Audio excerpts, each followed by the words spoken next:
પહેલા તો તમે આ ભાઈને સાંભળો. હું 2025 માણસ લઈને આવ્યો હતો, બસ લઈને આવ્યો હતો. હું આમ આદમી પાર્ટીનો જિલ્લા સહપ્રભારી છું અને મને હોદ્દો દિલ્હીથી આવેલો છે. કોઈ આપેલો મેં માંગેલો હોદ્દો નથી, મને સ્વયંભૂ ત્યાંથી આપેલો છે દિલ્હીમાંથી. અને મેં કોઈ ચૂંટણી લડવા માટે ક્યારેય વાત નથી કરી મને ચૂંટણી લડાવો કે આ કે. અને મારે જે રાજીનામું આપવું હતું ઈશુદાનભાઈ ગઢવીને કે આ રાજીનામું આ તમારી તાનાશાહી નહીં હાલે. જે પોલીસને ટોમી કહીને જે ગોપાલભાઈ બોલાવે છે તો ખરેખર આ રાજકારણ આવું હોય રાજકારણ. હવે એ ભાઈ રાજીનામું દેવા આવ્યા છે ને એમ કહે છે કે મને ડાયરેક્ટ દિલ્હીથી મૂકવામાં આવ્યો હતો.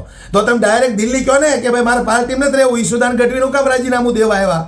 અને વાત બીજી કે તમે એમ કહો છો ગોપાલભાઈ વારંવાર સભામાં આ પોલીસવાળાને ટોમી કહે છે, એટલે આવું રાજકારણ ન હોય. વાહ વાહ, આટલું બધું તમને લાગી આવ્યું. આઈપીએસ અધિકારી સંજીવ ભટ્ટ વર્ષોથી જેલમાં હતા તો એ વખતે કેમ સરકારને સવાલ ન કર્યો કે આવડી મોટી કક્ષાના અધિકારી જેલમાં છે, આવી સરકાર થોડી હોય? હે, હમણાં એક જીઆરડીની મહિલા જેમણે ઓપરેશન કરાવવા ગઈ હતી એની ગર્ભાશયની કોથળી કાઢી લેવામાં આવી અને એ મહિલાએ આત્મહત્યા કરવાની કોશિશ કરી તો એ વખતે સરકારને કેમ સવાલ ન કર્યો કે પોલીસ હારે અન્યાય થાય છે? ભૂપેન્દ્ર પટેલની સભામાં 2 મહિલાઓએ સવાલ કર્યા તો ભૂપેન્દ્ર પટેલે એમ કીધું કે કોઈ ખાસ એજન્ડાથી આવ્યા છો, ત્યાર પછી એ મહિલાઓના ઘર પડી ગયા. તો એ વખતે તમે કેમ સરકારને સવાલ ન કર્યો કે આવું રાજકારણ થોડું હોય? ખાલી ગોપાલભાઈ ટોમી કરે છે ત્યાં તમને એટલું બધું લાગી આવ્યું ભાઈ? એટલે તમે રહેવા દો, બધા પડીકા લઈને સભાના માહોલ ખરાબ કરવા આવો છો.